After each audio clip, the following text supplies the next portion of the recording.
Ukraine जंग अब परमाणु दौर में पहुंच चुकी है। पुतिन के करीबी ने दावा किया है कि अमेरिका जिस तरह से रूस को धमका रहा है, उसे देखते हुए रूस अब ऐसी जंग शुरू कर सकता है जो अमेरिका पर बहुत भारी पड़ेगी। अगर रूस को चारों तरफ से घेरा गया तो दुनिया को विनाश से कोई बचा नहीं पाएगा। देखिए।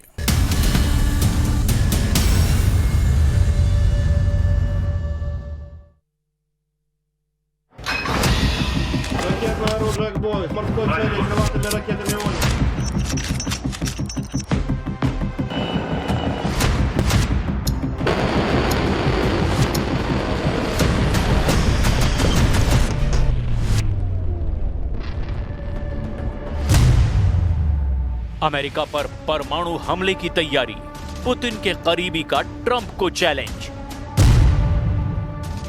जरा कल्पना कीजिए, रूस पर अमेरिका समेत नेटो और यूरोप के सभी देश मिलकर बेहद सख्त प्रतिबंध लगा दें, भारी टैरिफ से रूस की अर्थव्यवस्था की कमर तोड़ दें, नेटो के हथियारों से ज़ेलेंस्की रूस के शहरों को तबाह करना शुरू कर दें। ऐसे हालात में पुतिन का रूस आखिर क्या करेगा?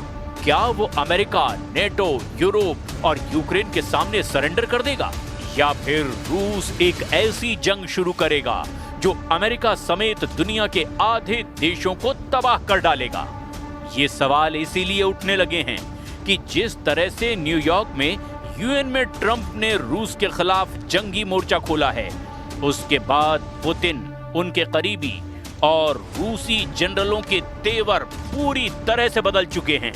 रूस के पूर्व राष्ट्रपति और पुतिन के बेहद करीबी दिमित्री मेदवेदेव ने ट्रंप को सख्त चेतावनी देते हुए इशारा किया है कि अगर रूस पर सख्त प्रतिबंध लगाए या फिर हैवी टैरिफ लगाया तो फिर रूस मजबूर होकर अमेरिका से सीधी और निर्णायक जंग करने को मजबूर हो जाएगा। पूर्व रूसी राष्ट्रपति दिमित्री मेदवेदेव ने ट्रंप प्रशासन को चेतावनी दी है कि संयुक्त राज्य अमेरिका और रूस के बीच सीधे संघर्ष का खतरा बहुत ही उच्च स्तर पर पहुंच चुका है।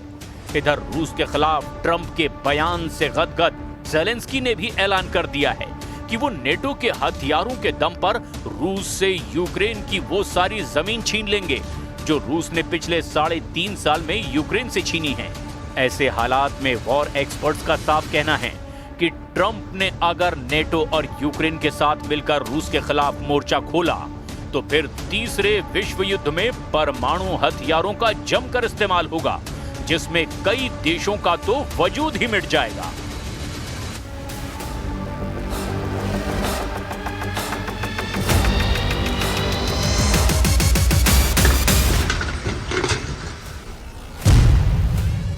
रूस पर प्रतिबंध लगा तो परमाणु हमला तय।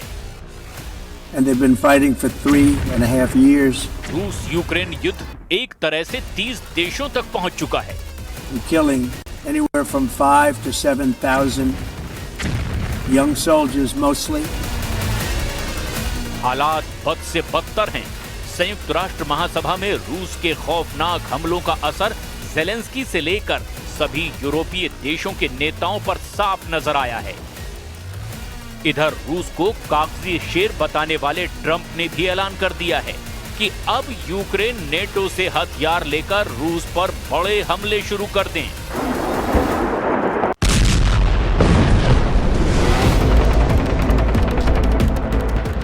यानी ट्रंप रूस के खिलाफ अमेरिका को सीधी जंग में झोंकने से बचा रहे हैं,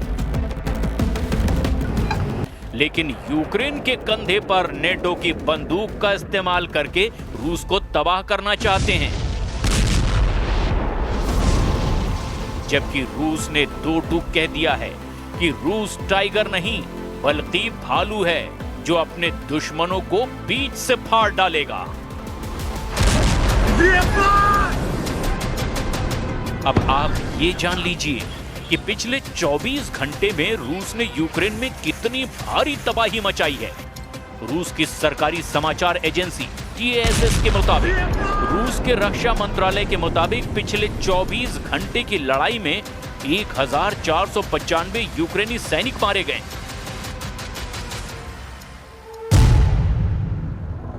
इधर पुतिन के बेहद करीबी पूर्व रूसी राष्ट्रपति दिमित्री मेदवेदेव ने ट्रंप प्रशासन को चेतावनी दी कि संयुक्त राज्य अमेरिका और रूस के बीच सीधे संघर्ष का खतरा बना हुआ है।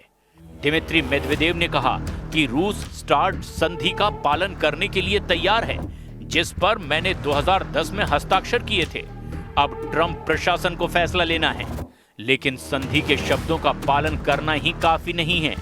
अमेरिका को प्रतिबंधों और शुल्कों से रूस को कमजोर करने का प्रयास बंद करना होगा, अन्यथा सीधे संघर्ष का खतरा बना रहेगा। मेदवेदेव, जो इस वक्त रूसी राष्ट्रपति व्लादिमीर पुतिन की सुरक्षा परिषद के उपाध्यक्ष हैं, रूस यूक्रेन युद्ध जो फरवरी 2022 में रूसी राष्ट्रपति व्लादिमीर पुतिन के द्वारा आक्रमण शुरू होने के बाद से चल रहा है, इसने परमाणु युद्ध की संभावना को लेकर चिंताओं को और बढ़ा दिया है। रूस के पास दुनिया का सबसे बड़ा परमाणु भंडार है। इधर ज़ेलेंस्की ने संयुक्त राष्ट्र महासभा में अमेरिका समेत यूरोपीय देशों को चेतावनी दी है कि अगर वक्त रहते रूस को कंट्रोल नहीं किया गया तो रूस पूरी तरह से बेकाबू हो जाएगा। ज़ेलेंस्की को भी ये डर है कि मौजूदा हालात में तो रूस कहीं परमाणु ड्रोन से हमला न कर दे। The facts are simple.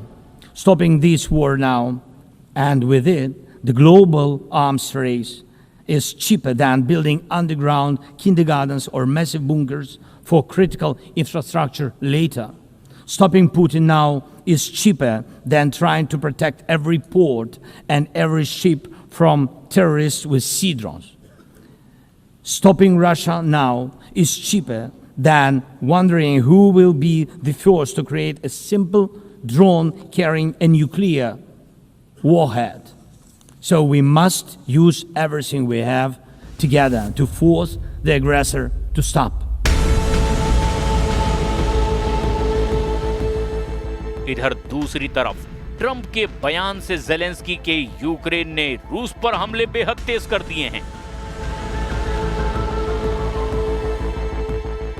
Moscow times के अनुसार रूसी शहर नोरोवसिस्क पर भी दिन के समय हुए यूक्रेनी ड्रोन हमले में कम से कम 2 लोग मारे गए।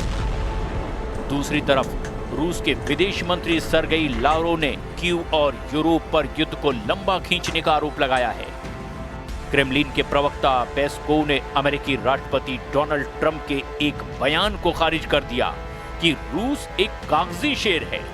रूस एक भालू है जो गंभीर से गंभीर हमलों को भी बर्बाद करने की क्षमता रखता है।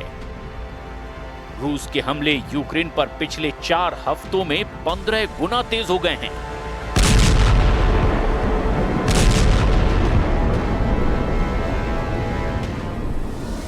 अब आप जरा इस वीडियो को देखिए जो कुछ हफ्तों ही पुराना है। यूक्रेन, अमेरिका और नेटो देशों से भीषण तनाव के बीच राष्ट्रपति पुतिन ने एक नई बोरी श्रेणी की परमाणु ऊर्जा से चलने वाली पनडुब्बी युद्ध में लॉन्च कर दी थी। रूस की नई न्यूक्लियर सबमरीन कन्यास पोजर्स्की के ध्वजारोहण समारोह में राष्ट्रपति पुतिन पूरे जोश के साथ शामिल हुए। पुतिन ने दावा किया था कि रूस की नई न्यूक्लियर सबमरीन कन्यास पोजर्स्की स्टेल्थ, ताकत और लंबे और भीषण युद्ध के लिए तैयार की गई है। पुतिन के मुताबिक परमाणु पनडुब्बी आने वाले दशकों के लिए रूस की रणनीतिक नौसैनिक क्षमताओं को मजबूत करने वाली है। एसोसिएटेड प्रेस के मुताबिक रूस के उत्तर पश्चिमी आर्काजेंस्क क्षेत्र के सेवेरोडविंस्क स्थित परमाणु पनडुब्बी पर नौसेना का झंडा फहराया। कनाज पोजर्स्की सेवा में शामिल होने वाली 8वीं बोरी श्रेणी की परमाणु ऊर्जा चलित पनडुब्बी है। ऐसी हर पनडुब्बी में 16 परमाणु युक्त बुलावा अंतर महाद्वीपीय बैलिस्टिक मिसाइलों से लैस है। पुतिन ने घोषणा की कि ऐसी 2 और पनडुब्बियों का निर्माण चल रहा है जो जल्द ही जंग के मैदान में उतर जाएंगी। अब तक यूक्रेन के 27% से ज्यादा इलाके पर रूस का कब्जा हो चुका है। यूक्रेन के ज़ापोरिज़िया, खेरसोन, लुहांस्क और खार्किव पर रूस का कब्जा लगभग हो ही चुका है। हारते हांफते यूक्रेन के सामने एक ही रास्ता बचा है कि अगर यूरोपीय देश रूस पर हमला कर दें तो यूक्रेन की हार लंबे वक्त के लिए टल सकती है। हालांकि पेरिस में हुई मीटिंग में राष्ट्रपति ज़ेलेंस्की ने साफ कहा था कि रूस के राष्ट्रपति पुतिन मरने वाले हैं, जिसके बाद रूस बिना शर्त युद्ध विराम के लिए मजबूर हो जाएगा। यहां तक कि फ्रांस के राष्ट्रपति मैक्रों और ब्रिटिश प्रधानमंत्री कीर स्टारमर ने भी रूस को धमकी देते हुए कहा था कि